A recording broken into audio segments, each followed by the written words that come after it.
Oke, bismillah. Assalamualaikum warahmatullahi wabarakatuh. Bismillahirrahmanirrahim.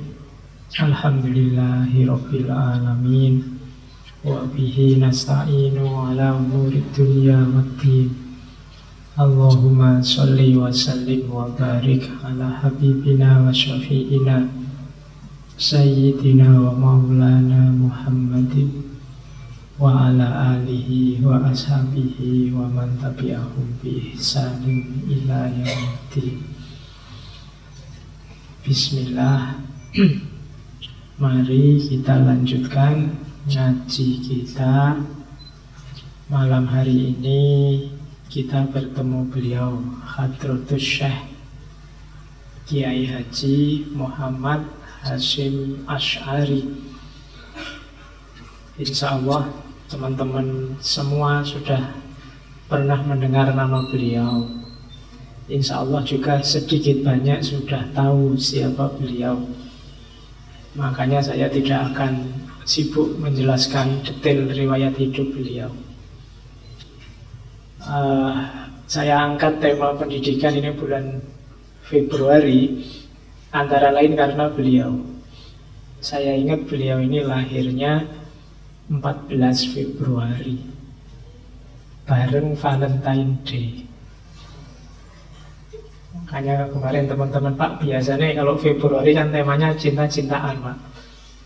Iyalah, kita mikir dari perspektif yang berbeda dulu lah.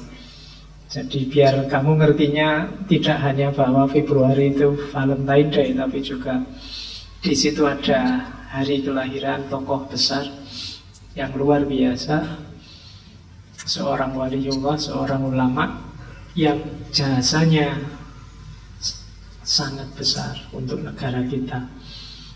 Maka sebenarnya beliau ini dulu pernah kita angkat juga, temanya juga tidak jauh dari pendidikan.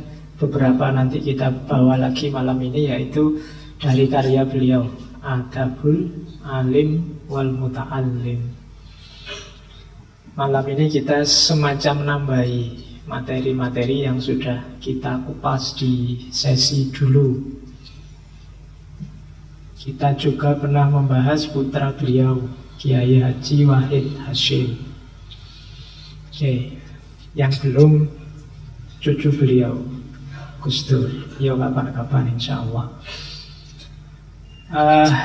Kita mulai ya kalau dari sisi keturunan beliau ini kalau diurut nanti masih satu lini keturunan dari Sultan Hadiwijoyo, kemudian melalui Pangeran Benowo. Kalau ditarik ke atas nanti punya sambungan juga dengan Maulana Ishaq Sunan Giri. Nanti di titik ini nanti ada hubungan dengan Kiai Ahmad Dahlan yang kita bahas minggu yang lalu.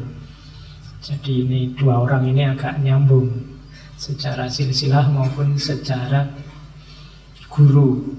Seperti saya bilang minggu lalu, mereka berdua ini kan sama-sama pernah berguru di Mekah ke Syekh Ahmad Khotib Minangkabawi, dan akrab sampai tua meskipun sudah mendirikan Nahdlatul Ulama. Kiai Dahlan mendirikan Muhammadiyah. Ada cerita satu ketika santrinya Kiai Dahlan ini ingin nyantri juga di Tebu Ireng, namanya Basir. Nanti Kiai Basir ini punya anak namanya Ashar, kita kenal sebagai Ashar Basir. Kiai Basir ini ketemu Kiai Hasyim, kemudian cerita tentang gurunya, bahwa guru saya itu punya beberapa program tapi kok banyak dibully orang kalau bahasa hari ini. Kan minggu lalu saya cerita bagaimana misalnya Kiai Dahlan ingin meluruskan kiblat dan macam-macam, terus penentangnya banyak. Kemudian Kiai Hasyim tanya, gurumu namanya siapa? Namanya Dahlan. Oh, Kang Dahlan. Oh, kalau itu Kang Dahlan ya kamu harus ikut sama gurumu. Karena dia ini kalau bahasanya Kiai Hasyim orangnya dalan. Dalan itu ya lurus sudah jalannya. harus kamu ikuti. Jadi meskipun sudah berpisah, punya organisasi yang berbeda, yang kadang-kadang kamu nganggapnya musuhan padahal tidak, beliau masih saling menghormati, saling menghargai. Itu pelajaran-pelajaran dari sesepuh kita yang hari ini kadang-kadang mulai luntur. Saya tidak tahu rasanya kok ada persaingan antar ustadz di medsos, ada kompetisi di bidang dakwah, ada macam-macam fenomena hari ini. Butuh kearifan kita untuk menyikapi. Nanti di antara yang diprihatinkan oleh beliau Kiai Hasyim Asy'ari pada zaman itu ketidakkompakan umat Islam. Oke, mari kita mulai langsung saja kita ke gagasan-gagasan beliau di ranah pendidikan. Ya pastinya yang terbayang di kepala kita kalau ngomong tentang Kiai Hasyim di ranah pendidikan ya dengan pondok pesantrennya, dengan Tebu Irengnya yang sampai hari ini masih luar biasa. Bismillah ya, kita mulai. Ini kalimat untuk kalian dari Adabul Alim wal Muta'alim. Hendaklah segera mempergunakan masa muda dan umur untuk memperoleh ilmu tanpa terpedaya oleh rayuan menunda-nunda dan berangan-angan panjang. Sebab setiap detik yang terlewatkan dari umur tidak akan tergantikan. Jadi ini peringatan beliau pada kita yang masih muda. Kalau saya kan sudah tua, kalian yang masih muda, rambut saya sudah putih, kalau kalian kan belum. Yang masih muda, prioritaskan ilmu.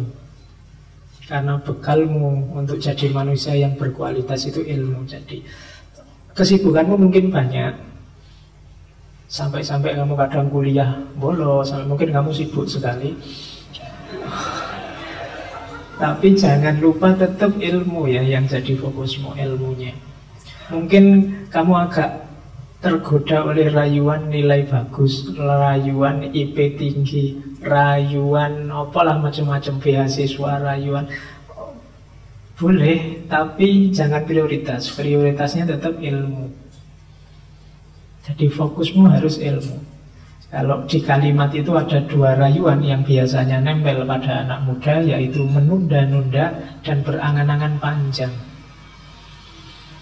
Menunda-nunda itu, kamu tahu sebenarnya ada aktivitas yang bermanfaat yang bisa kamu lakukan, tapi kamu tunda.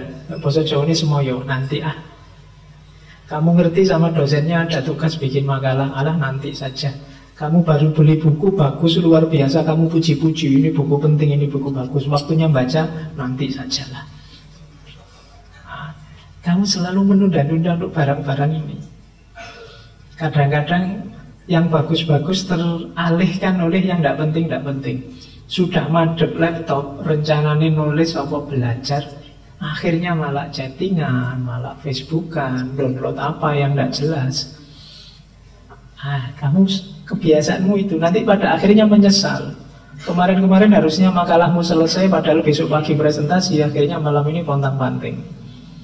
Terus besoknya masuk, mohon maaf Pak, printernya error. Pokoknya yang jadi kami hitam printernya mesti. Atau kamu telat masuk alasannya bannya bocor. Saya tidak tahu alasan ban bocor itu sampai hari ini kok masih dipakai. Oke, jadi yang pertama itu menunda-nunda. Di antara musuh yang harus kamu kalahkan saat muda itu dirimu sendiri. Dan musuh paling besar itu menunda-nunda ini. Besok saja, nanti saja, waktuku masih banyak, umurku masih panjang, wong masih muda, senang-senang dululah dan seterusnya. Hati-hati dengan jebakan menunda-nunda. Yang kedua, berangan-angan panjang. Berangan-angan panjang itu kokean menghayal. Banyak kalau-kalau, sehingga yang penting-penting terus terlewatkan. Seandainya ya, itu seandainya saya ini nanti lulus cepet, kira-kira kerja apa enaknya. Itu bolak-balik gitu aja, nih males sinau. Gimana bisa lulus cepet? Jadi angan-angan. Jadi akhirnya apa? Tidak beraktivitas, tidak jadi belajar. Karepnya banyak tapi tidak ada satupun yang diwujudkan. Ingin ini, ingin itu, dan seterusnya. Jatuhnya hanya diingin. Kalau bahasa agama kadang pakai istilah lau-lau. Andai saja aku punya uang sebanyak itu, andai saja aku punya pasangan secakep itu, andai saja. Terus andai-andai, berandai-andai. Itu dua musuhmu ya tadi, menunda-nunda dan berangan-angan panjang. Oke, coba perhatikan postingan-postinganmu itu biasanya kalau tidak ngomong orang lain ya ngomong tidak jelas, angan-angan panjang ini. Kamu perhatikan, kalau sudah begitu ya cepat-cepat kamu koreksi, kamu kembali ke jalur yang benar. Oke, jadi pertama-tama ini ya diprovokasi oleh beliau Kiai Hasyim agar ayo anak-anak muda fokusmu ilmu, jangan fokus ke yang lain. Berarti tidak boleh ngapa-ngapain Pak selain belajar, ya enggak. Tapi prioritas hidupmu nomor satu ilmu. Kalau ada apapun yang tabrakan dengan ilmu, menangkan ilmunya. Terus, nah, zaman itu, ini cara kita kalau ingin memahami Kiai Hasyim, setting yang membesarkan beliau itu setting sosial, budaya, psikologis yang semacam ini. Yang pertama, zaman itu, kalau beliau lahir 1871, 14 Februari. Zaman waktu kita masih asik-asiknya dijajah Belanda. Tapi sudah mulai umat Islam di seluruh dunia ingin bangkit melawan. Sama seperti ceritanya Kiai Dahlan minggu lalu, mulai kenal gerakan-gerakan Muhammad Abduh Jamaluddin Afghani, mulai membaca-baca Al-Manar dan lain sejenisnya. Jadi gairah untuk bangkit melawan penjajahan. Ini unik, karena nanti Islamic Revivalism ini melahirkan kesadaran baru termasuk dalam kajian ilmunya. Kalau sebelumnya orang belajar Islam itu kan ngerti ini fikih, ilmu kalam, kemudian tasawuf.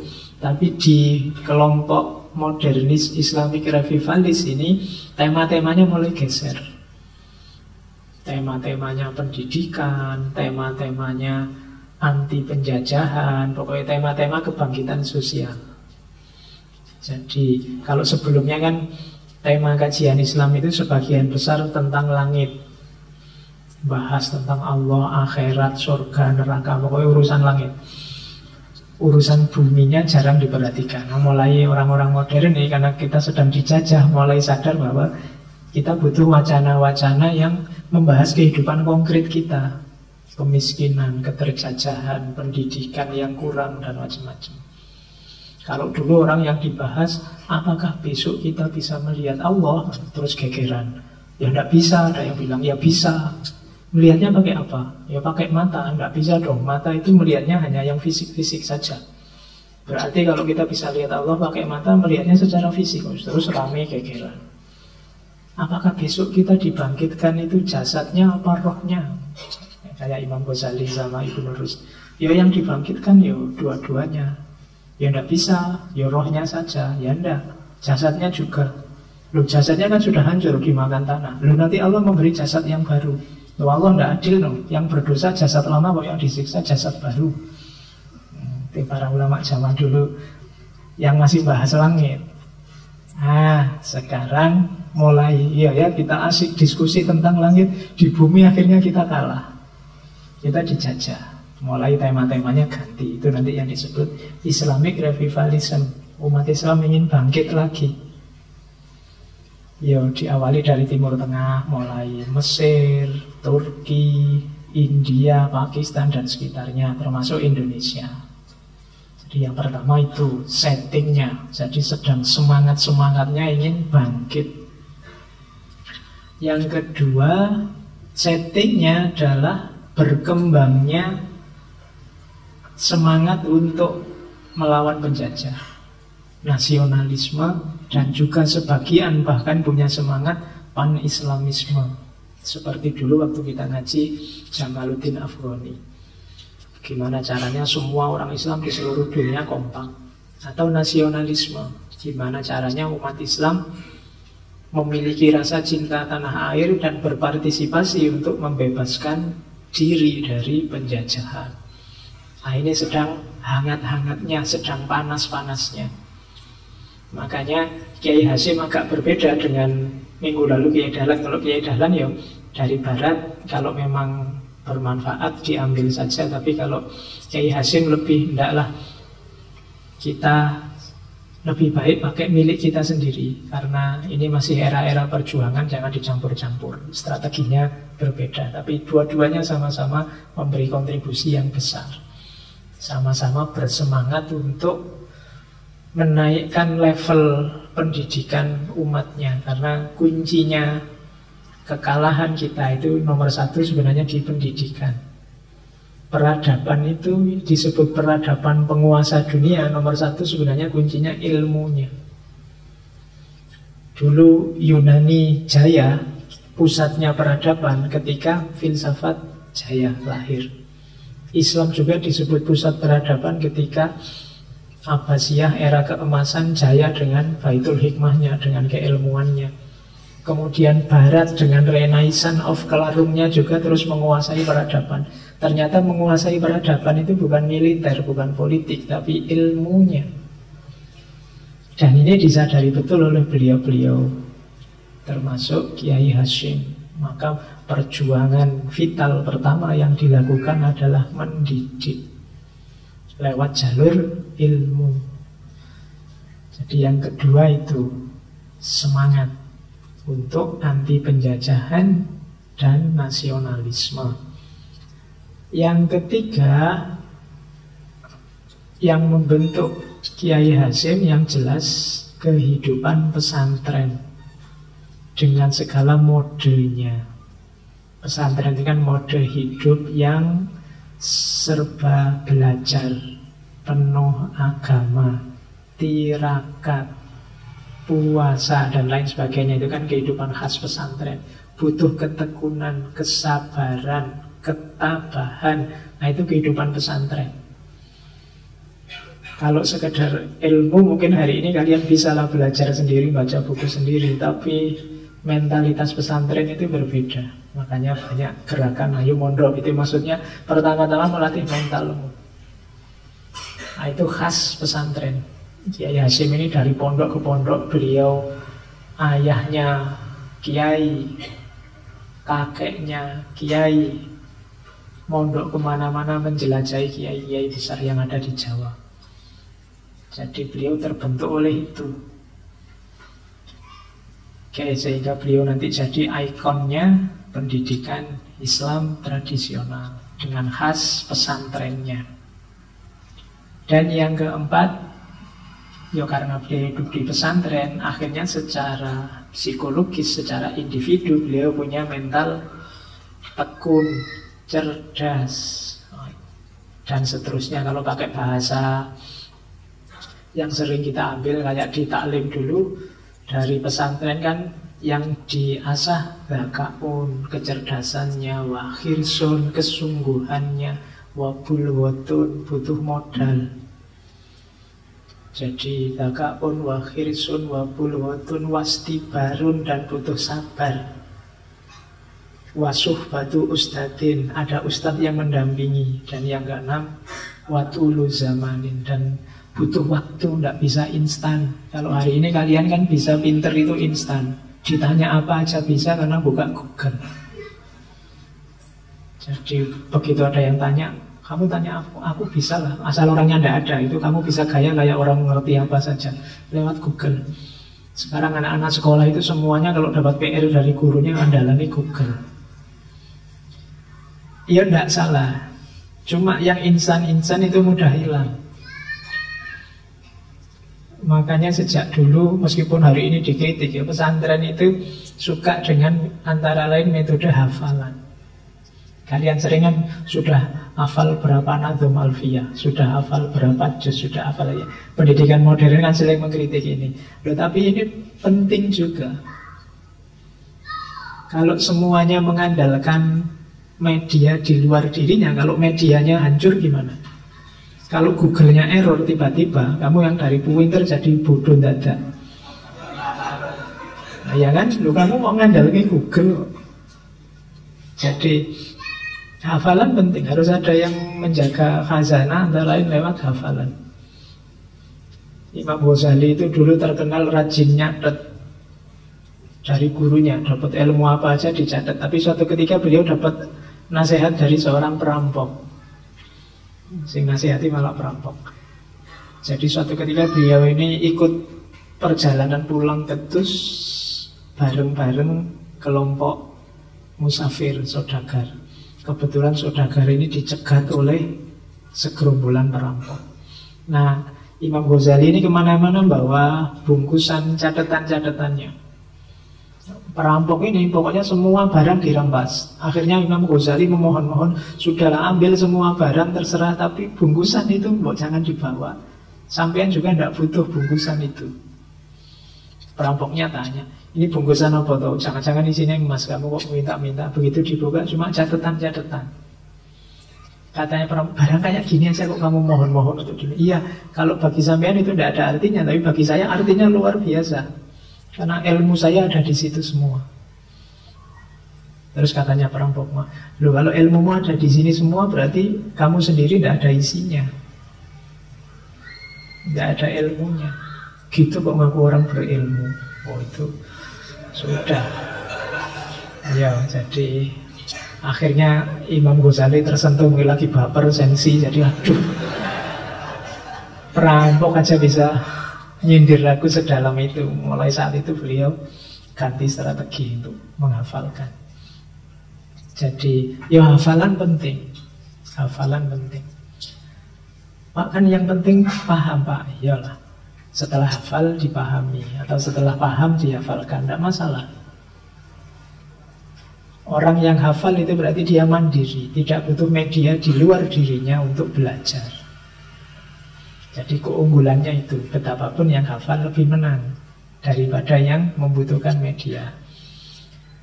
Lama-lama terus paham, kan gitu. Jadi kualitas ini ada dalam diri Kiai Hasyim. Dengan setting 4 itu tadi, lahirlah tokoh besar Kiai Haji Muhammad Hasyim Asy'ari dengan inovasi-inovasinya di bidang pendidikan. Terus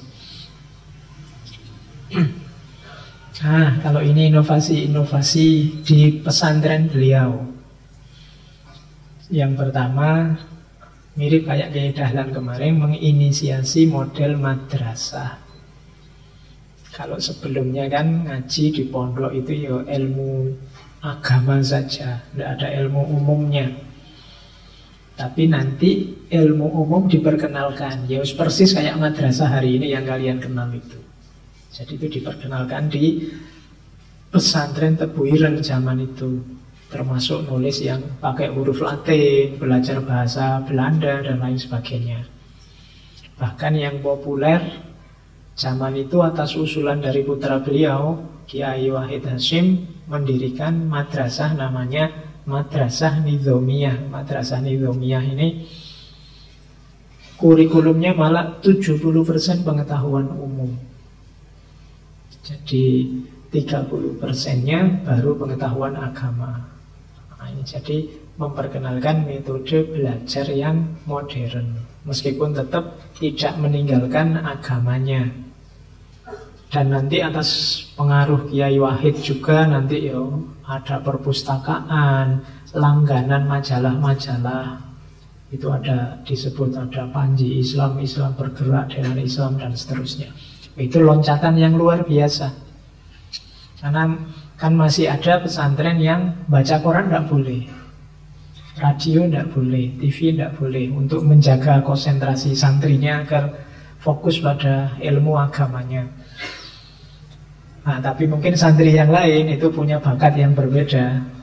Ini kalau tidak difasilitasi eman-eman bakatnya, maka di pesantren Tebu Ireng itu ya umum ya diajarkan. Di Madrasah Nizamiyah itu referensi-referensi seperti majalah juga disiapkan. Jadi ini Ya kalau hari ini rasanya biasa lah Pak, gitu aja. Sekarang malah kita tidak baca koran lagi. Koran eman-eman sekarang. Kamu kan korannya sudah digital semua. Tidak ada lagi orang baca koran. Zaman dulu orang baca koran itu ya kelihatan elit. Atau kalau kelompok tertentu itu dianggap buang-buang waktu. Kayak hari ini, kamu kok HP-nan terus toh. Nah, dulu juga gitu, kamu kok baca koran terus toh. Kok yuk belajar ya dulu. Tapi itulah peradaban. Zamannya menuntut kita berakselerasi. Harus ada inovasi-inovasi. Dan ternyata simbah-simbah kita, kiai-kiai kita dulu ya tidak seperti bayangan kita terus anti kemajuan. Mereka juga mau menerima kemajuan kalau itu jelas manfaatnya. Jadi mereka filternya lebih canggih. Jadi ini dari sisi pendidikan, inovasi-inovasi ini sudah dilakukan. Zaman Kiai Hasyim di Pondok Pesantren Tebu Ireng. Beliau ini ya hidupnya sejak pagi sampai malam ya isinya mengajar. Sesuai keahlian beliau. Beliau ini terkenalnya ilmu hadis. Nanti terkenal ngaji Bukhari di pesantren beliau. Oke, sekarang kita lihat dari sisi konsepnya, urgensinya pendidikan. Jadi pendidikan itu menurut Kiai Hasyim penting. Urgen itu kan penting. Pentingnya di mana? Yang pertama, mempertahankan predikat manusia sebagai makhluk paling mulia. Jadi manusia itu sebagai makhluk paling mulia karena ilmunya. Bukan karena akalnya Pak, enggak, karena ilmunya. Ilmu itu kan hasil dari akal ketika sudah didaya gunakan. Kalau hanya punya akal saja, semua orang punya akal. Kalau tidak digunakan ya sama saja. Maka manusia itu tinggi martabatnya karena ilmu. Kalau ceritanya Nabi Adam dulu kan, Nabi Adam sebelum turun ke bumi oleh Allah, wa 'allama Adamal asma'a kullaha, diajari ilmu-ilmu. Yang ini yang membuat malaikat tidak berdaya di hadapan Adam. Suatu ketika Allah menguji, tanya pada malaikat, malaikat tidak tahu. Ini a'lamu malat ta'lam. Jadi aku tidak tahu kalau tidak engkau ajarkan ya Allah, dan yang diajari Adam. Jadi kita ini manusia mulia karena ilmu. Dan ilmu itu adanya lewat pendidikan. Maka tidak boleh orang menganggap remeh pendidikan. Dunia paling penting dalam peradaban manusia itu dunia pendidikan. Disitulah manusia bertahan dalam status kemanusiaannya, level kemakhlukan yang paling mulia. Jadi pendidikan jadinya paling penting. Kalau kemarin kita punya tesis bahwa jadilah kita manusia yang manusia. Manusia yang manusia itu ketemunya di dunia pendidikan. Kalau kita tidak lewat jalur pendidikan, kita tidak ketemu ilmu. Kalau kita tidak ketemu ilmu, ya kemuliaan kita sebagai manusia dipertanyakan. Beda dengan yang bukan manusia, kayak binatang itu kan tidak butuh ilmu, dia main insting. Binatang itu ya langsung bisa, apa-apa langsung bisa, sesuai standarnya dia. Ayam itu begitu lahir sudah bisa lari-lari dia. Tidak pakai belajar jalan, tidak pakai ngerangkak dulu, tidak pakai. Dia sudah ada paketnya. Beda sama manusia. Manusia itu panjang masa belajarnya. Dia tidak dari lahir sampai bisa utuh lahir batinnya itu butuh waktu panjang. Dan untuk menumbuhkan itu butuh namanya pendidikan. Itu yang membuat manusia tidak seragam. Kalau hewan kan seragam semua. Bebek itu seragam semua. Ayam itu seragam semua. Tidak ada ayam kok berontak, tidak mau aku ikut ayam yang lain. Tidak ada. Ya kan, sapi juga tidak ada yang berontak. Wah ini biasanya kalau bulan-bulan gini kita disembelih semua. Ayo kita berontak, tidak ada. Besok digituin lagi, manut lagi. Bayangkan kalau itu manusia, itu sudah perang itu. Masa aku disembelihi terus? Tapi enggak. Yang bisa seperti itu hanya manusia.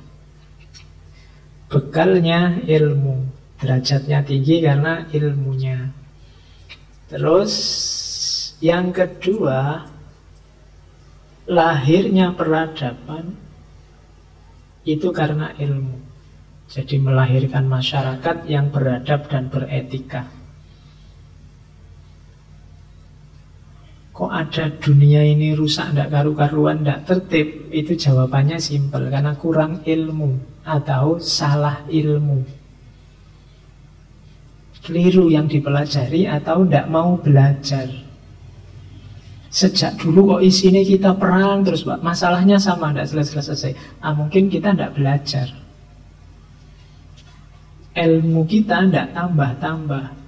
Harusnya kalau ilmunya nambah, kita berubah. Tapi kok tidak berubah, berarti kita tidak belajar. Kita tidak berbudaya dan tidak beretika. Kenapa? Ilmunya macet. Loh, tapi semua orang sekolah loh, Pak. Mahasiswa banyak. Bayangkan setahun itu berapa kita menghasilkan sarjana di seluruh Indonesia. Satu kampus, kayak di UIN tadi, 600 orang di wisuda. Anggap saja standar ya 600. Setahun 4 kali wisuda, 6 kali 4, 2400, 2500 satu kampus setahun. Anggap saja mereka menghasilkan satu skripsi. Satu skripsi itu menyumbangkan apa untuk masyarakat? Satu skripsi anggap saja kecil sumbangannya. Tapi kalau kali 2500 itu harusnya Indonesia ini tentram makmur. Dihitung dari jumlah skripsinya. Ya kan, kamu tidak akan kehabisan teori, tidak akan kebingungan nyari jawaban masalah. Skripsi di mana-mana isinya rumusan masalah dan kesimpulan. Ya, cuma itu tadi aspek pengamalannya yang tidak jalan. Kalau dihitung, anggap saja, ayo dicari skripsi yang tentang etika atau akhlak, jumlahnya berapa? Itu harusnya kalau satu skripsi mempengaruhi 100 orang misalnya, itu 2500 skripsi tinggal dikalikan dari satu kampus. Belum kampus-kampus besar yang lain. Indonesia jaya itu sudah. Hanya dari skripsi saja. Harusnya begitu. Tapi mungkin kita kurang menghargai ilmu. Sehingga ilmu itu berhentinya hanya di perpustakaan. Berhentinya levelnya hanya di buku. Kamu sudah bangga luar biasa kalau ilmumu terbit jadi buku. Itu pencapaian puncak, kamu merasa itu. Tapi sebenarnya belum. Jasanya ilmu itu meningkatkan kualitas hidupmu, dan pada saatnya nanti melahirkan masyarakat yang beradab dan beretika. Harusnya begitu. Itu menurut Kiai Hasyim. Kemudian yang ketiga, ilmu itu penting, urgent, bahkan lebih penting, lebih utama daripada ibadah-ibadah yang sunnah. Kalau yang wajib ya wajib dilakukan. Tapi yang sunnah ini kan yang pilihan. Kenapa ilmu lebih utama daripada ibadah sunnah? Ibadah sunnah itu kan individual, hanya untuk dirimu. Tapi kalau ilmu itu manfaatnya tidak cuma untuk pemiliknya, tapi juga untuk masyarakatnya. Makanya membaca buku, belajar itu dianggap lebih utama daripada hanya ibadah sunnah saja. Misalnya kalau kamu malam mau tahajud, kalau ada waktu jangan cuma tahajud, ada belajarnya. Kalau pakai bahasa agama ada tafakkurnya, berpikir, itu kan belajar. Karena berpikir itu keutamaan. Biar dirimu manfaat tidak hanya untuk dirimu, tapi juga manfaat untuk masyarakatmu. Jadi setiap kali kita belajar cari ilmu, ayo diniati selain mencari ridhonya Allah, meningkatkan kualitas hidup kita dan kualitas masyarakat kita. Di situ nanti akan lahir peradaban yang mulia dan beretika, basisnya ilmu. Saya bilang tadi peradaban jaya itu ketika basis keilmuannya jaya, bukan politiknya dan bukan ekonominya. Ekonomi politik itu pendukungnya, harusnya begitu. Jadi pendidikan itu urgent. Terus tujuannya sekarang, ini teori-teori pendidikan dari beliau. Pendidikan Islam itu tujuannya yang pertama adalah khairul bariyah. Khairul bariyah itu menciptakan manusia yang paling baik. Versi dirimu yang terbaik bisa lahir ya tetap lewat jalur pendidikan. Jadi kalau kamu ingin optimal, saya ingin eksis jadi diriku, Pak, bahasamu tiap hari kan itu. Jalur paling utama apa? Pendidikan. Kalau saya ngomong pendidikan, bayanganmu jangan hanya sekolah dan kuliah ya. Semacam-macam. Pendidikan itu semua aspek hidupmu bisa jadi jalannya pendidikan.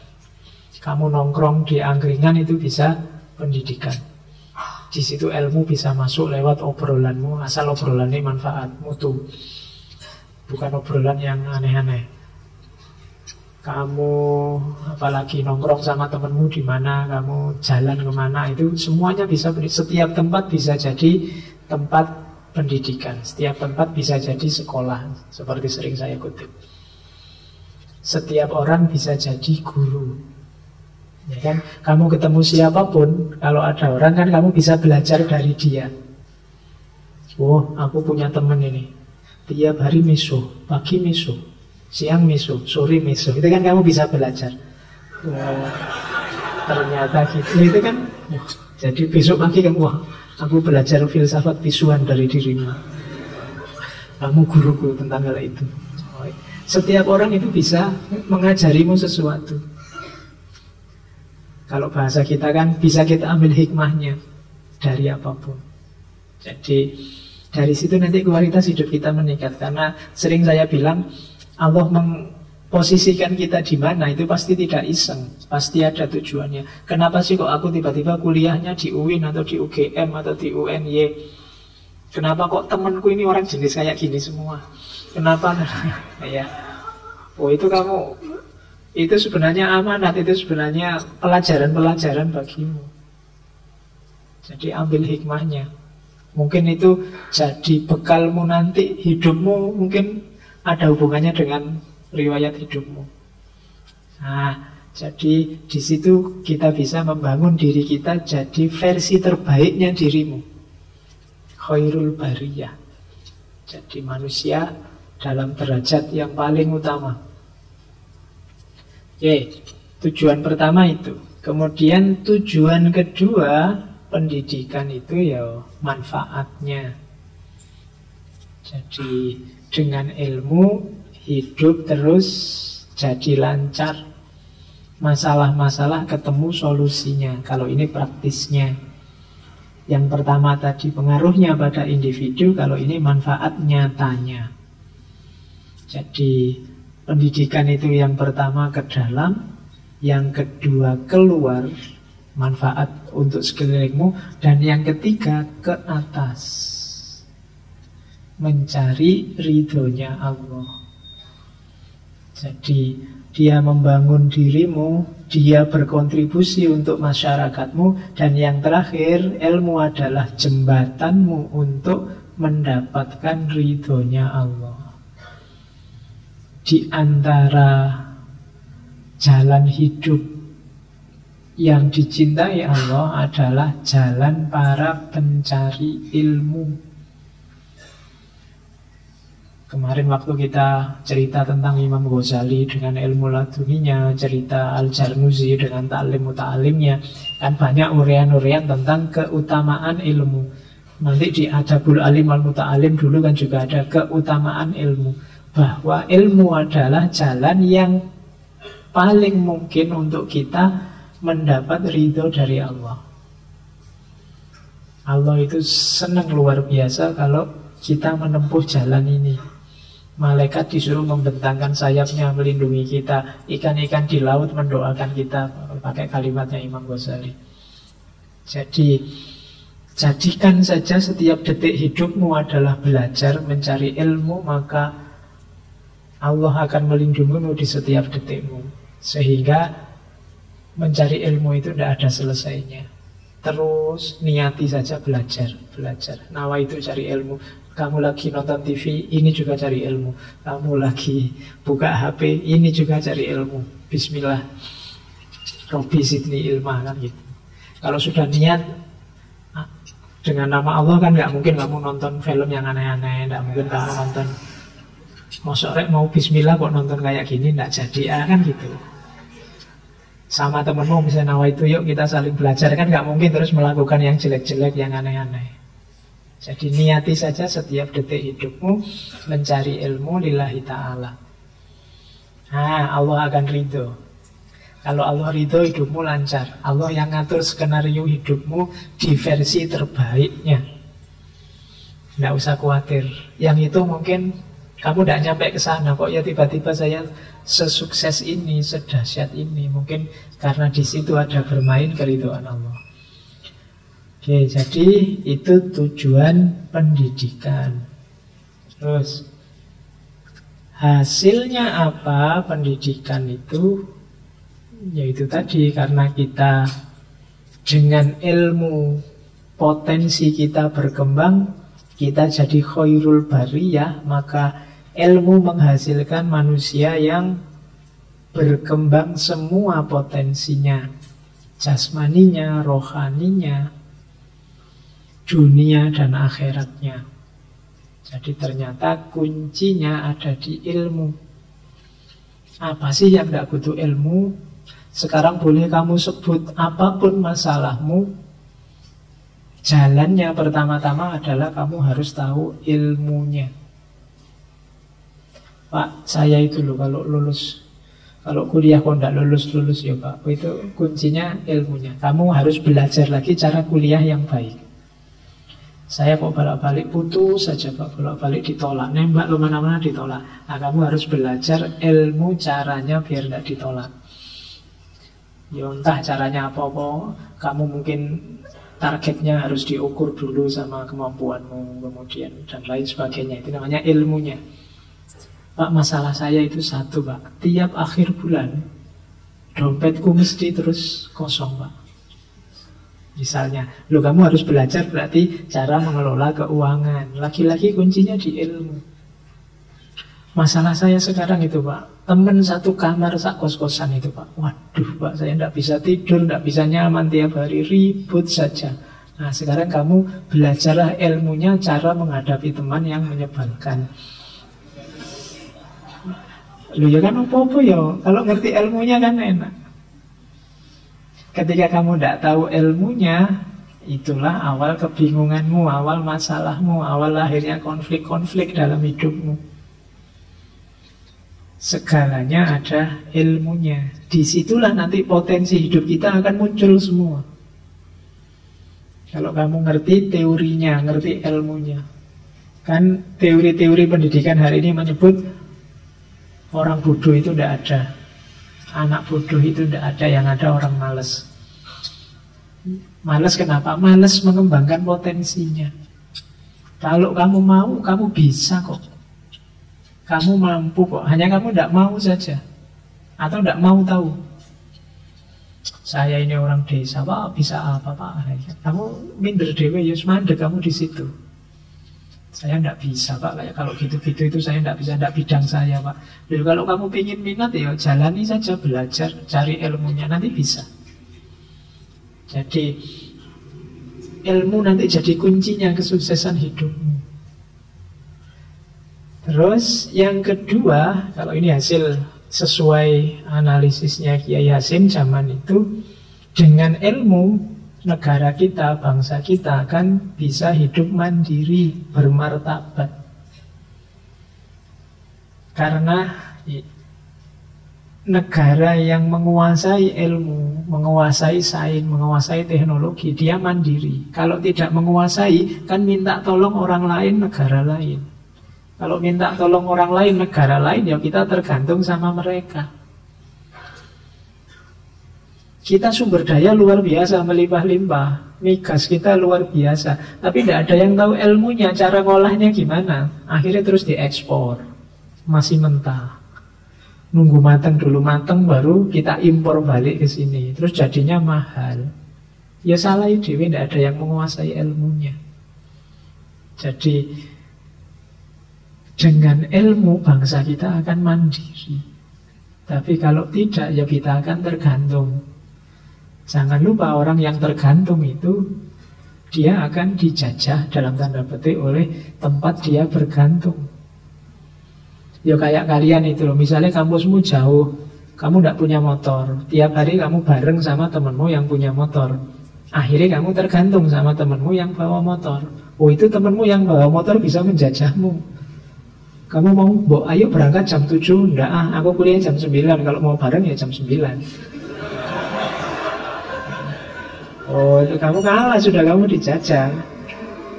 Tiba-tiba belok ke warung terus makan. Kamu bayarin ya? Loh, kok aku yang bayarin? Mau diantar enggak? Oh, yes. Kamu enggak bisa nego, kamu dijajah terus akhirnya. Oke, coba kamu mandiri. Sudahlah, aku enggak harus bergantung pada motormu. Jalan kaki juga kuat misalnya. Kalau kuat. Oke, sudahlah aku nginep aja di kampus. Nggak usah pulang misalnya.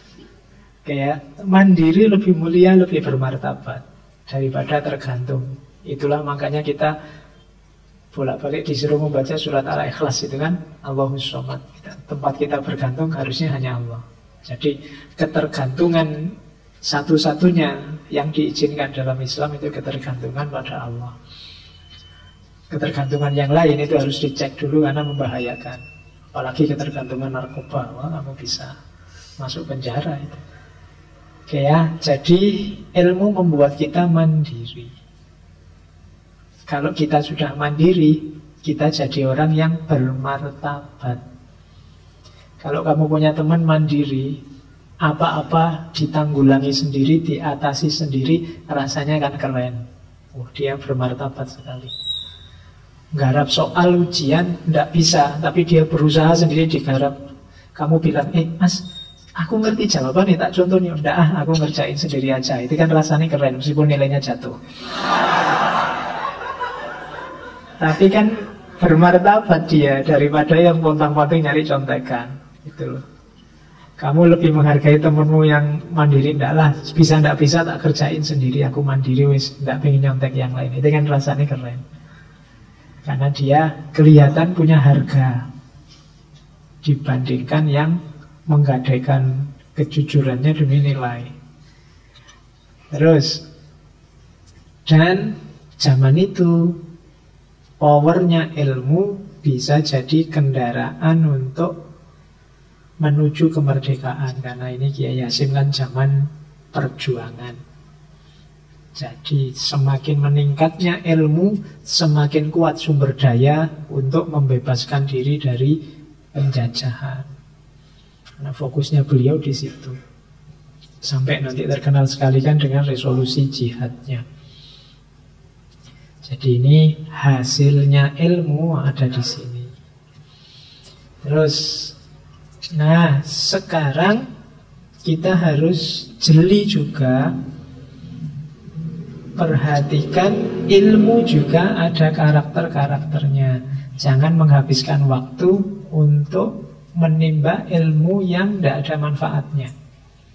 Jadi ada kategori ilmu terpuji, ada kategori ilmu tercela, ada kategori terpuji tapi bisa dapat jadi tercela. Yang terpuji jelas segala pelajaran, segala materi yang berhubungan dengan agama, ibadah, kebenaran, kebaikan, jalan untuk mendekat pada Allah dan mencari ridhonya.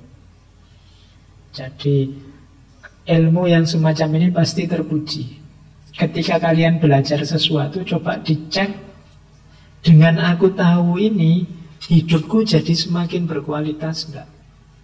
Ada kedekatan nggak dengan Allah? Dengan aku belajar ini aku jadi semakin dekat dengan Allah enggak? Kalau ilmu ini aku jalankan, aku ingat Allah enggak? Nah itu Ilmu yang membuat kita tidak lupa dengan Allah dan membuat kita ingat dengan Allah itu pasti ilmu yang terpuji. Termasuk juga ilmu tentang agama, ilmu tentang ibadah, ilmu tentang kebenaran, ilmu tentang kebaikan. Ini pasti terpuji. Ada ilmu yang tercela. Ilmu yang tercela itu kebalikannya.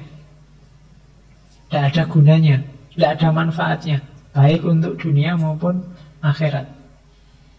Ya kalau di tulisannya Kiai Hasim, ya contohnya antara lain ilmu-ilmu jenis ilmu santet dan lain-lain.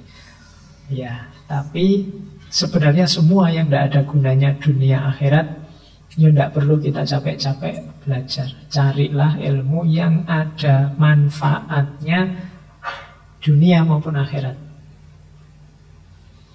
Paling tidak akhirat.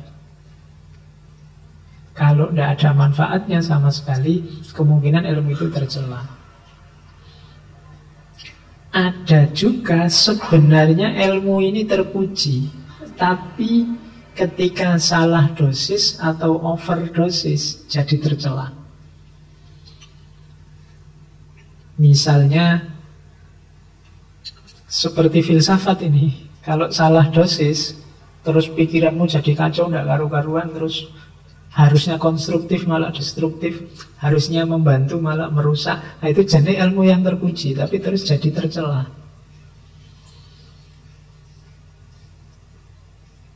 Ya tidak cuma filsafat, ilmu apapun kalau kita salah dosis, overdosis, biasanya terus jadi tercela. Bahkan ilmu agama juga begitu. Tasawuf ngurusi batin itu bagus, tapi kalau overdosis apa-apa dilihat batinnya, terus tidak peduli sama lahir, jadinya kebatinan. Terus kamu sudah sholat mas? Batin saya itu pak selalu sholat. Ayo, gue overdosis itu bahaya. Ilmunya terpuji, tapi karena overdosis terus jadi tercela. Ya kayak yang fikih misalnya. Fikih itu bagus utama, tapi ya tidak semuanya kamu hukumi kayak fikih. Nanti apa-apa ditanyakan, laptop ini halal, haram, apa makruh gitu. Apa-apa kamu cari hukumnya. Mikrofon ini kira-kira halal apa haram. Oke, nah itu terus jadi gegeran. Padahal ilmunya terpuji, tapi kalau kita overdosis terus jadi tercela. Perhatikan karakter ilmu yang kita serap. Karena ilmu yang kita serap masuk ke pikiran kita, itulah yang membentuk diri kita.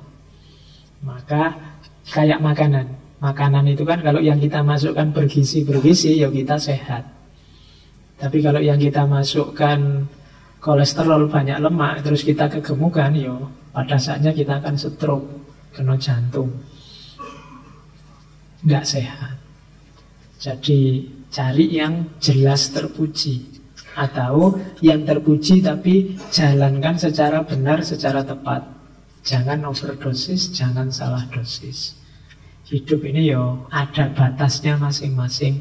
Kapan kita ada di level tasawuf, sufistik yang mengurusi batinnya, kapan kita di level rasional yang membahas secara argumentatif, kapan kita ada di level fikih yang normatif sesuai ajaran. Jadi harus ngerti dosisnya.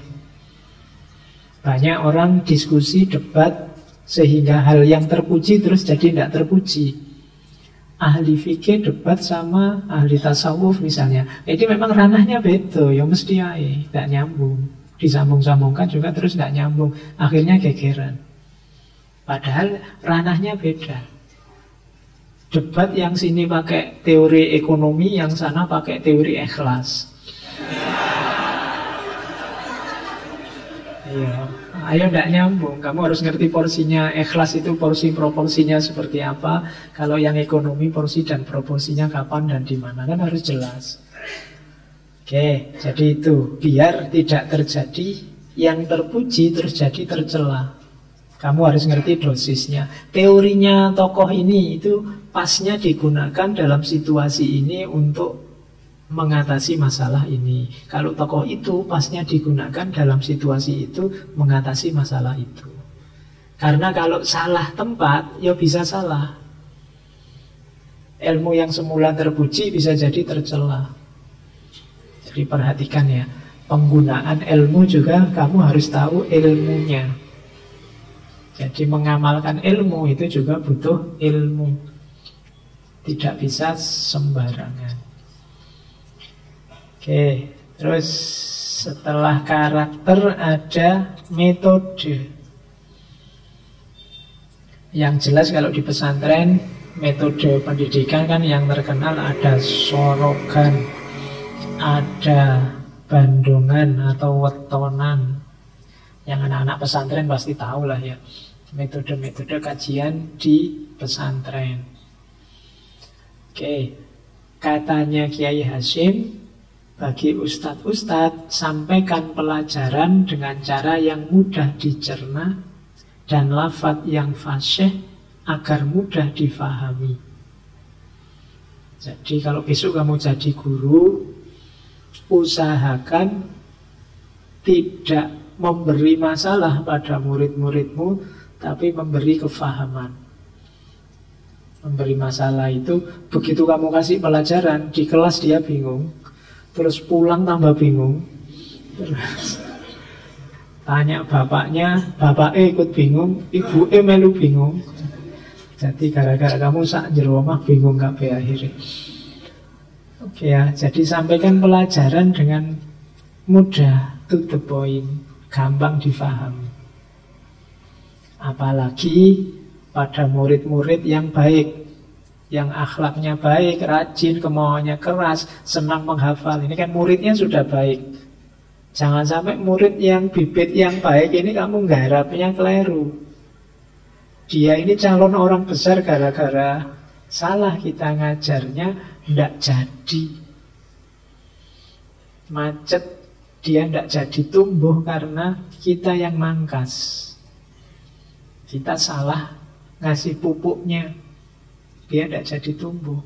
Mungkin karena waktu belajar tiap hari kita arahkan ke yang bukan bakatnya, atau kita marahi tiap hari, atau kita bodoh-bodohkan dia sehingga dia tidak ngerti kalau dia pintar, sehingga dia tidak tahu bakatnya apa. Akhirnya bibit unggulnya mati.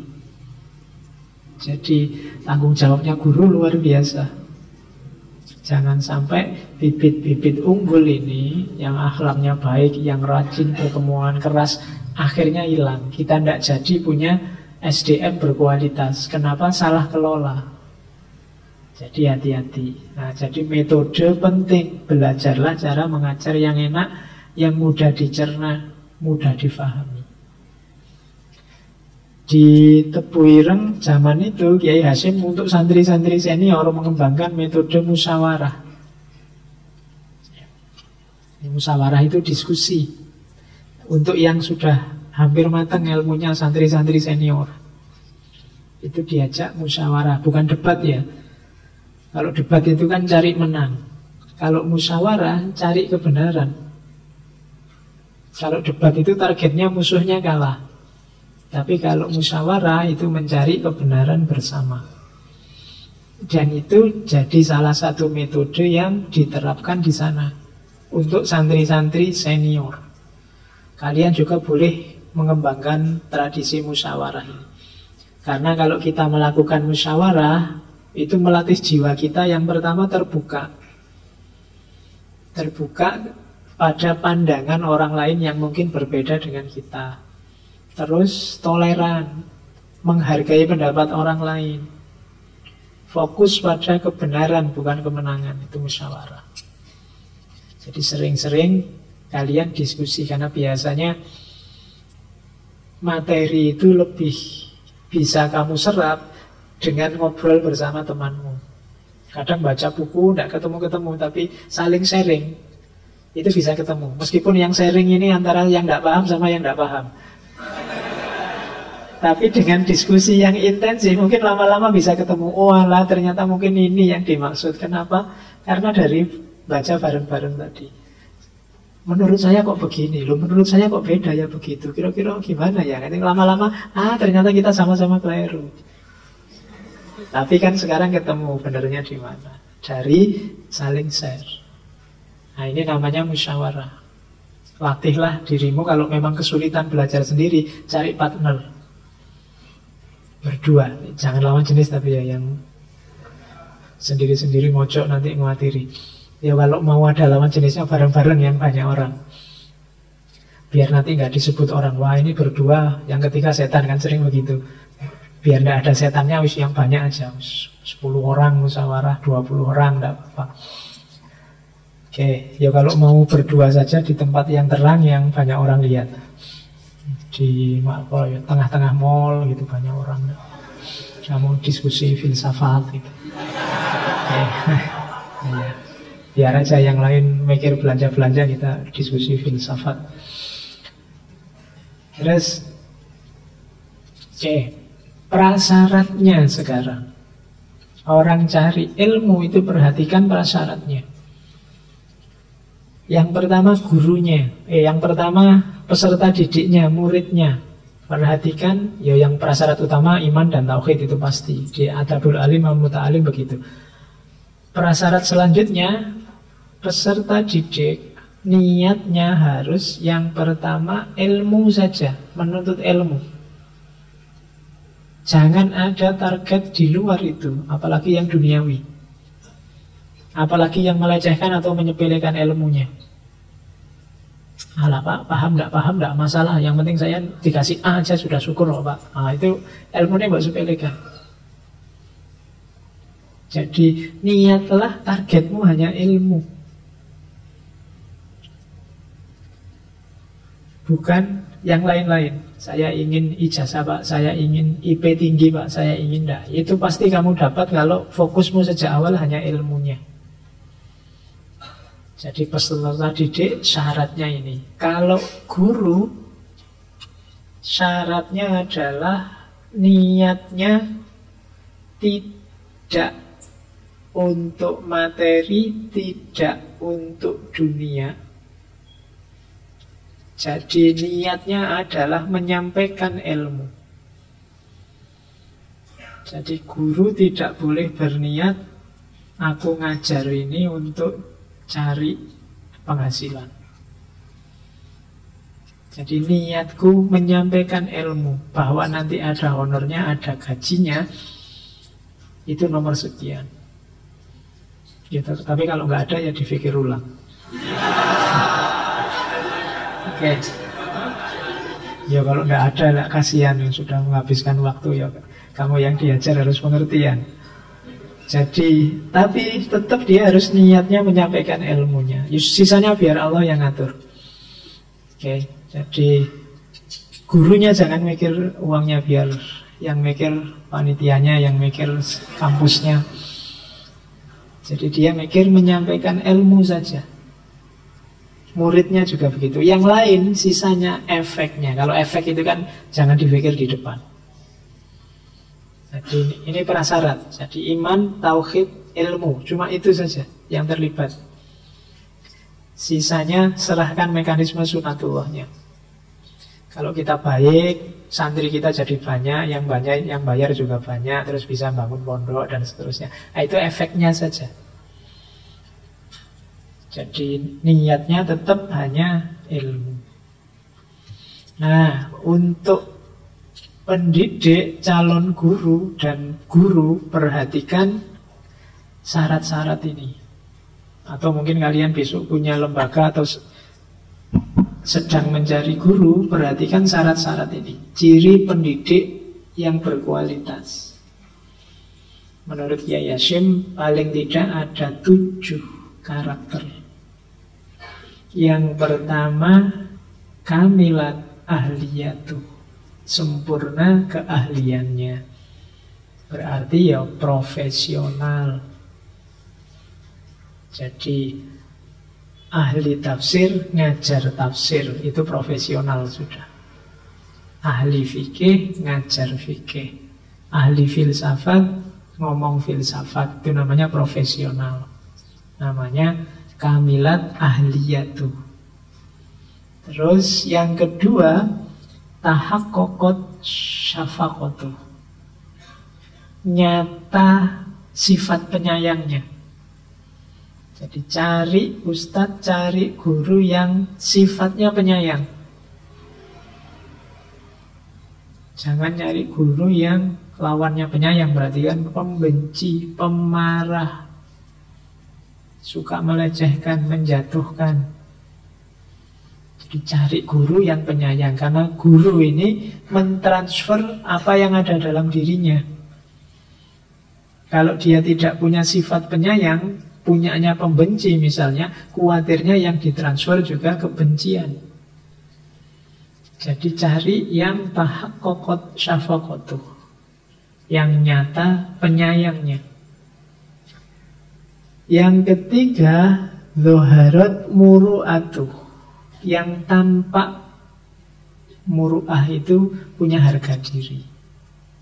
Ya biasanya orang ini, kita menyebutnya orang zaharat muru'atuh itu orangnya berwibawa, tidak sembrono, tidak sembarangan, hati-hati, menjaga diri dari dosa kecil apalagi dosa besar, muru'ah.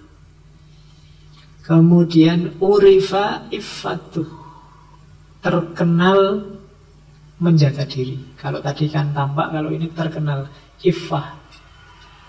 Iffah juga bermakna menjaga diri dari yang merendahkan martabatnya. Kemudian yang kelima, ishtaharot siyanatuh. Siyanah itu hasil karya. Ishtaharo populer. Terkenal orang ini kreatif, punya karya. Nah, itu berkualitas sudah. Terus yang ke-6 dan ke-7, ahsana ta'lim dan ajwa tafkhim. Pandai mengajar dan berwawasan luas. Oh, ini 7 karakter pendidik yang berkualitas, yang bercita-cita jadi guru, jadi dosen. Latihan untuk mewujudkan ini mulai sekarang. Kalian yang sedang mencari guru juga, cari guru yang punya 7 karakter ini untuk mengoptimalkan dirimu sebagai manusia. Jadi itu ciri-cirinya: profesional, penyayang, berwibawa, menjaga diri, kreatif, pinter ngajar, wawasannya luas. Nah, kalau ada orang kayak gini, jadikan guru. Dia orang yang berkualitas.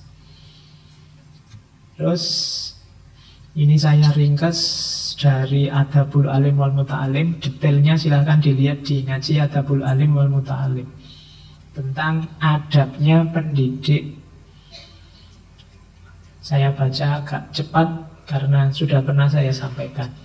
Yang pertama, kalau kalian nanti jadi pendidik, bereskan dulu dirimu yang pertama. Makanya yang pertama itu jalan akhlak, jalan kesufian. Bereskan stabilitas batinmu, hatimu. Kalau kamu sendiri masih ngambang, masih belum damai, jalan akhlakmu masih kacau, kamu akan kesulitan jadi pendidik yang berkualitas. Jadi pertama-tama bereskan dirimu dulu. Kalau sudah, yang kedua, jangan jadikan ilmumu sebagai jalan untuk mencari kemewahan dunia. Eman-eman, levelnya jauh. Kemuliaan ilmu dengan kemewahan dunia itu tidak imbang. Kalau ilmu kamu pakai jalan untuk mencari kemewahan dunia, kamu sedang mendegradasi kemuliaan ilmu. Terus ingat juga, kalau kalian jadi pendidik, maka kalian tidak hanya punya tanggung jawab untuk mengajar, tapi juga punya tanggung jawab untuk memberi contoh dan menjalankan. Oh, ini yang berat. Kalau sekedar ngajar, memberi nasihat itu gampang. Kamu niru saya ngomong kayak gini sejak awal tadi, gampang itu. Apalagi tulisannya ada. Tapi menjalankannya, oh itu luar biasa. Kalau gurunya sendiri tidak menjalankan, apa bisa kamu menyuruh muridmu menjalankan? Kalau kamu tidak tekun, apa bisa kamu menyuruh muridmu tekun? Kalau kamu sebagai pendidik sering bolos, apa bisa kamu memaksa mahasiswamu rajin? Menasehati untuk rajin bisa, tapi mencontohkan rajin itu lebih sulit. Maka kalian harus sebagai pendidik punya kesadaran uswatun hasanah, menjadi contoh yang baik. Dan yang terakhir, jalannya pendidik itu harus punya semangat belajar justru, biar ilmunya tambah terus. Kalau ada pengajar yang tidak mau belajar, pada saatnya dia akan expired. Ilmu out of date. Yang lain sudah sampai di mana, dia ngomong apa? Tidak nyambung, kehilangan waktunya. Jadi guru yang baik adalah guru yang justru bersemangat belajar. Karena dengan itu ilmunya tambah terus. Semakin dia berkualitas, semakin dia mungkin membentuk murid yang berkualitas. Jadi pokoknya kesuksesan guru itu pertama-tama dimulai dari kesuksesannya membereskan dirinya. Terus yang kedua, ini kita, murid. Seorang murid kalau terhadap dirinya, perhatikan kebersihan hati dan keikhlasan dalam mencari ilmu. Kebersihan hati berarti hindari semampu mungkin maksiat-maksiat, dosa-dosa, khususnya yang disengaja. Kalau tidak sengaja kan ya memang di luar kuasa kita, wong tidak sengaja. Asal jangan tidak sengaja tapi terus besok diulang. Kalau diulang sudah sengaja, itu berarti. Kamu jalan-jalan di mall, terus lihat orang bajunya mini, terus kamu tiba-tiba kelihatan, itu tidak sengaja, tidak apa-apa. Tapi kok besok saya mau jalan-jalan di mall lagi, apa biar kelihatan, biar tidak sengaja lihat lagi. Itu sengaja sudah. Loh, tapi kan tidak sengaja, Pak, orangnya lewat. Iya, itu sengaja, kamu niat jalan-jalan biar kelihatan. Jadi bereskan dirimu juga, bersihkan hatimu, terus ikhlaskan niatmu untuk menuntut ilmu. Kepada guru tawadhu, hormat, itu pasti ya. Tapi kalau di adabul alimul muta'alim, tawadhu kita dan kehormatan kita itu berhubungan dengan kesolehan seorang guru, ketulusannya, kerendahan hatinya, dan kecintaannya pada murid-muridnya. Jadi pada guru harus tawadhu. Sebelum belajar harus membersihkan diri, memulai belajar harus niat ikhlas lillahi ta'ala menuntut ilmu. Kemudian kalau belajar, perhatikan adab-adabnya, perhatikan manfaat dan barokahnya ilmu. Adabnya apa saja? Ini ringkesan tentang adab pencari ilmu. Saya baca saja karena kalian sudah paham maksudnya, tinggal menjalankan saja yang belum. Yang pertama, pencari ilmu itu harus tadi ya, menyucikan hati, hilangkan dendam, hasud, segala yang jelek-jelek, budi pekerti yang jelek. Kemudian perbaiki niat. Niatnya hanya mencari ridhonya Allah. Tujuannya bukan dunia. Jangan cari ilmu niatnya jabatan, harta, pekerjaan, kehormatan. Enggak, jangan cari yang dunia-dunia. Cari ridho Allah saja. Kemudian jangan menunda-nunda belajar. Setiap ada kesempatan, setiap niat muncul untuk belajar, belajar. Seperti di awal tadi kalimat, kelemahan kita biasanya menunda, nanti. Terus qanaah. Qanaah berarti apa? Jangan ambisius. Ikuti saja ritmenya. Makanya tadi ada istilah tulus zaman. Memang butuh proses, butuh waktu. Baru punya satu buku filsafat terus pengen pokoknya saya mau menguasai semuanya bulan ini, udah iso. Pelan-pelan ada prosesnya. Belajar apapun ada prosesnya. Jadi tidak bisa instan. Hari ini kan setiap orang pinginnya instan. Kamu baru belajar tasawuf kemarin, minggu depan pengen jadi wali. Iya. Tidak iso. ada prosesnya. Ya. Jangan ambisius, nanti mudah overdosis tadi. Ya, oke. Terus perhatikan waktu. Coba kamu ukur dalam sehari 24 jam, dikurangi waktu untuk tidur, makan, yang standar-standar, berapa persen alokasi waktumu untuk belajar, untuk hal-hal yang penting. Nah, ini harus kamu perhatikan ya. Zaman saya dulu sekolah itu sama gurunya disuruh bikin timeline. Jam 7 sampai jam 12 sekolah, jam 12 sampai jam 2 istirahat, jam 2 sampai jam 4 membantu orang tua, jam 4 sampai maghrib belajar, habis maghrib sampai isya ngaji, habis isya sampai jam 10 belajar lagi, terus tidur. Itu yang dikumpulkan ke gurunya. Ya. Ya kenyataannya ya pulang sekolah main, nanti habis main lagi. Oke. Ya dulu, kalau sekarang tidak ada bedanya. Terus selanjutnya ini petunjuk dari Kiai Hasyim. Tolong makan dan minumnya dipersedikit. Ini kalau bahasa kita kemarin tirakat. Maksudnya apa? Sudahlah, fokusmu pada makan dan minum, jangan keterlaluan lagi. Kita kadang-kadang mikir nyari warung makan di mana aja bisa berjam-jam itu. Makan enaknya di mana ya? Di sini apa di sana dan seterusnya. Itu menunjukkan uangmu masih banyak.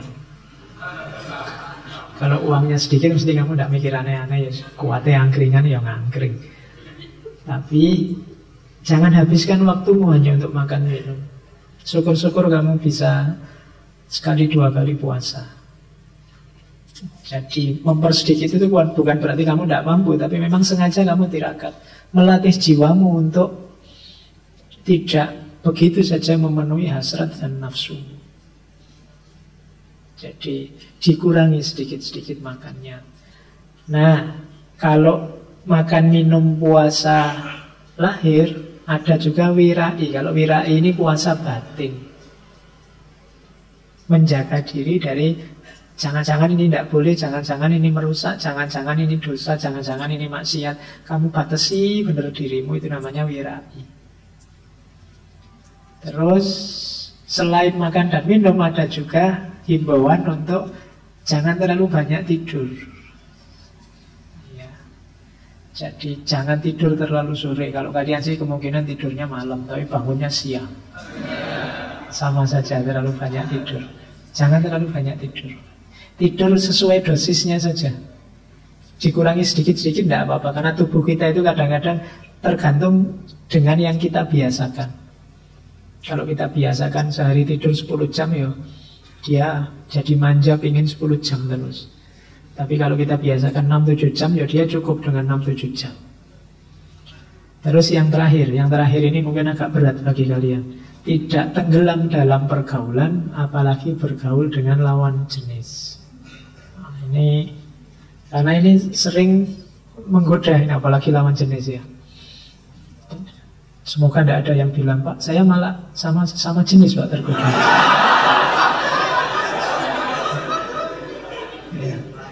Ya, tambah mewatiri lagi itu. Ya, intinya jangan sampai pergaulanmu dengan teman-temanmu, dengan sahabat-sahabatmu jadi penghalang bagimu untuk mencari ilmu.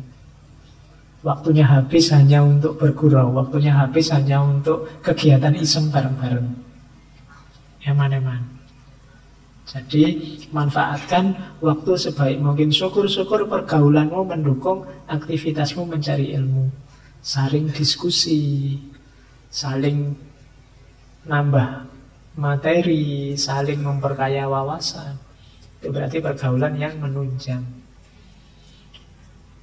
Oke, terus. Nah, ini dikutip juga oleh Kiai Hasyim, sering saya sampaikan, hadis riwayat Tirmidzi dan Ibnu Majah. Ini kalau ada yang tanya, Pak, sejak tadi kok teori, kapan dalile kan? Ini saya bawakan hadis. Jadi qala Rasulullah man talabal ilma liyujadila bihil ulama wa yumariya bihis sufaha wa yasrifa bihi wujuhan nas ilaihi adkholahun nar. Barang siapa mencari ilmu untuk mendebat para ulama, jadi niatnya cari ilmu itu untuk membantah orang pintar siapa yang kamu tidak setuju, wa yumariya bihis sufaha, untuk membodohi orang-orang bodoh, minteri orang-orang bodoh. Nah, mentang-mentang kamu lebih pintar, temanmu tidak ngerti apa-apa, terus kamu pinteri dia, kamu tipu dia dengan kepintaranmu. Itu wa yumariya bihis sufaha, atau wa yasrifa bihi wujuhan nas ilaihi, atau memalingkan wajah manusia padanya. Maksudnya apa? Mencari popularitas saja, mencari biar kamu terkenal, biar kamu dipuji orang. Jadi kalau niatnya cari ilmu tadi untuk berdebat, untuk membodohi, minteri orang lain, dan untuk nyari terkenal, nyari popularitas biar viral, kalimat terakhirnya adkholahun nar, ilmumu akan jadi jalanmu masuk neraka. Allah akan membawamu ke neraka karena kamu sudah menyalahgunakan ilmu. Karena ilmu gunanya tidak untuk itu. Jadi para pencari ilmu harus hati-hati. Terus, nah ini ada quotes. Kalau ini tentang kesungguhan beliau, Kiai Hasyim. Jadi ada cerita suatu ketika Kiai Hasyim ini didatangi oleh Belanda. Kiai Hasyim ini pernah juga masuk penjara zaman Jepang. Tapi satu ketika ini, kalau ini masih zaman Belanda, beliau, karena Belanda melihat pengaruhnya beliau yang luar biasa, Belanda ingin memberi bintang jasa, memberi emas, memberi perak sebagai tanda kehormatan. Tapi Kiai Hasyim menolaknya.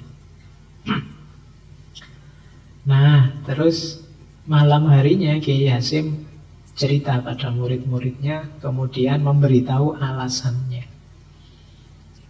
Alasannya apa? Kenapa emas perak bintang jasa tadi ditolak?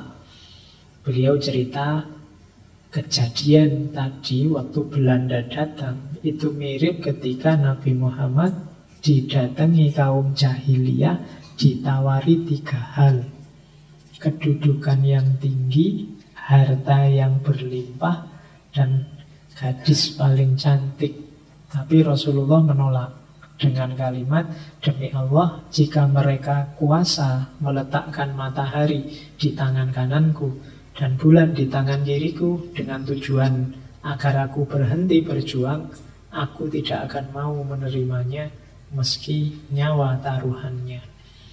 Jadi belajar mencari ilmu juga sejenis jihad, sejenis berjuang. Jangan tertipu oleh tawaran-tawaran duniawi, apakah itu harta, jabatan, gelar, pangkat, pacar. Itu kan gadis cantik, ya pacar. Misalnya gadis paling cakep di kelasmu bilang, tipe idealku adalah cowok cerdas yang IP-nya 3,5 ke atas. Terus kamu belajar biar IP-mu tinggi. Itu niatnya dunia berarti. Jadi jangan tertipu oleh itu. Sudahlah, fokusmu ilmu saja. Analoginya seperti ketika beliau diberi hadiah oleh Belanda, ketika Rasulullah ditawari oleh kafir Quraisy. Meskipun bulan diletakkan di tangan matahari di tangan kanan, bulan di tangan kiri, aku tetap tidak akan berhenti berjuang. Kalian juga harusnya begitu. Halangan apapun jangan jadi alasan untuk berhenti mencari ilmu. Berhenti kuliah mungkin saja, tapi berhenti mencari ilmu jangan. Berhenti sekolah bisa jadi, tapi jangan berhenti belajar. Karena ini kewajiban kita sebagai seorang muslim. Terus sekarang kita lihat quotes-quotes ya. Ini bagi orang yang berilmu, tolong jangan fokus pada perbedaan pendapat. Jangan jadikan perbedaan pendapat sebagai sebab perpecahan dan permusuhan. Karena yang demikian itu merupakan kejahatan besar yang bisa meruntuhkan bangunan masyarakat dan menutup pintu kebaikan di penjuru mana saja. Hati-hati sekarang zaman medsos, zaman apapun kelihatan, sehingga sangat terasa hari ini siapa yang pendapatnya berbeda dengan kita. Kalau kita hari ini tidak mampu mengelola perbedaan, maka yang terjadi adalah perbedaan itu akan jadi sumber perpecahan dan permusuhan. Dan ini adalah bencana yang besar untuk masyarakat kita. Jadi kalau kalian punya ambisi perbedaan itu lenyap, tidak akan mungkin. Karena pasti setiap orang punya pandangan yang beda-beda. Kok dulu tidak terasa, Pak? Dulu tidak ada medsos, tidak ada internet, tidak ada media-media online yang sekarang kamu miliki. Jadi sebenarnya sudah beda-beda tapi belum terlalu terasa. Tapi sekarang sangat terasa. Maka nasihat pesan dari Kiai Hasyim ini perlu kita perhatikan. Hati-hati mengelola perbedaan, karena kalau hanya melahirkan permusuhan dan perpecahan, maka itulah awal kehancuran masyarakat kita. Terus, nah antara lain apa yang menghasilkan permusuhan itu? Seperti orang berdakwah dengan cara memusuhi. Kalian bisa mencari contoh banyak sekali hari ini. Berdakwah dengan model konfrontasi, menyerang yang lain yang berbeda. Katanya Kiai Hasyim, itu ibarat orang membangun kota tetapi merobohkan istananya. Maksudnya apa membangun kota merobohkan istananya itu? Kita kehilangan pokoknya. Kota itu kan berdiri karena adanya pemerintahan, adanya istana. Tapi kita membangun kota dengan merobohkan istana, itu sama saja bunuh diri. Oke, jadi dakwah dengan cara memusuhi harus kita kritisi. Kalau ini saya tidak tahu sindiran atau tidak buat kita. Bahwasanya Al-Quran dan Al-Hadis adalah pedoman dan rujukan bagi muslimin. Hal itu benar adanya. Namun Al-Quran dan Al-Hadis tanpa mempertimbangkan pendapat para ulama adalah sulit, bahkan tidak bisa. Jadi ini seperti menyindir kita, mbok yo kita itu tahu diri. Iya sih, kita umat Islam merujuk Al-Quran dan Hadis. Cuma untuk memahami Al-Quran dan Hadis itu tidak sesederhana membaca terjemahannya. Ada macam-macam ilmu yang dibutuhkan. Kita butuh pertolongan para ulama. Jangan GR, kita bisa membaca sendiri. Lu artinya kan itu, lu yo artinya terjemahannya bahasa Indonesianya. Tapi maksudnya apa? Kita butuh bantuan para ulama. Kita tidak lebih kompeten dibandingkan mereka. Jadi sebenarnya ini ya tidak cuma untuk Al-Quran dan Hadis. Di ilmu apapun kan kita butuh rujukan. Kalian kalau nulis makalah kan merasa bahwa lu ilmuku masih cedek Pak. Jadi kalau saya nulis makalah apa, ya ada footnote-nya, ada rujukannya kan ngono. Kan kamu tidak ngeyel, saya mikir sendiri ini Pak. Levelmu mana mikir sendiri kan gitu. Ya mesti nyari rujukannya. Makanya katanya Kiai Hasyim sulit kalau tidak minta pertolongan para ulama. Kan kadang-kadang ada yang bilang, itu kan pendapat ulama, Quran hadisnya dong kan gitu. Loh ya, emangnya para ulama tidak ngerti Quran hadis? Insya Allah mereka ngerti. Dan lebih ngerti daripada kita sendiri kalau baca Al-Quran dan hadis. Makanya jangan meminggirkan perannya para ulama. Kita butuh mereka. Terus kalau ini tentang nasionalisme, Kapan-kapan kita membahas tema tentang Kiai Hasyim dan nasionalisme. Agama dan nasionalisme adalah dua kutub yang tidak berseberangan. Nasionalisme adalah bagian dari agama, dan keduanya saling menguatkan. Kamu sudah tahu, tidak perlu saya jelaskan. Meskipun sekarang ada isu yang ramai itu. Oke, ya jawabannya Kiai Hasyim loh ini, bukan saya. Terus yang penting jangan di sini. Sesungguhnya perpecahan, pertikaian, saling menghina dan fanatik mazhab adalah musibah yang nyata dan kerugian yang besar. Beda pendapat monggo, tidak cocok sama pendapat orang lain silakan, tidak apa-apa. Tapi jangan pecah, jangan bertikai, jangan saling menghina. Jangan merasa benar sendiri, itu fanatik mazhab. Kalau itu terjadi, musibah yang nyata dan kerugian yang besar. Ini diwanti-wanti oleh Kiai Hasyim. Innal haqqo yad'ufu bil ikhtilaf wal iftiraq wa innal batila qad yaqwa bil ittihad wal ittifaq. Kalau kita gegeran terus, tidak kompak-kompak, berselisih terus, hati-hati ada rumus. Sesungguhnya kebenaran bisa lemah karena perselisihan dan perpecahan. Sementara kebatilan bisa menjadi kuat karena bersatu dan kompak. Jadi kuncinya ternyata pada persatuan dan kekompakan. Indonesia itu besar jaya kalau bersatu dan kompak. Islam itu besar jaya kalau mau bersatu dan kompak. Kalau tidak, bisa-bisa dia digantikan perannya oleh kebatilan yang lebih bersatu dan lebih kompak. Maka kuncinya di situ sekarang. Jadi kita sendiri yang mencermati, jangan sampai peran-peran vital kita dalam hidup digantikan oleh agen-agen kebatilan. Dan kita tidak mampu melawan karena ternyata kita tidak kompak. Apa masih ada? Oh, ini ada beberapa petikan dari tulisan beliau Al-Mawa'il. Wa qala Rasulullah la tahasadu wa la tabawudu wa la tadabaru wa kunu ibadallahi ikhwana. Jangan saling hasud, jangan saling marah, saling bertengkar, saling membenci, jangan saling membelakangi, dan jadilah hamba Allah yang saling berteman.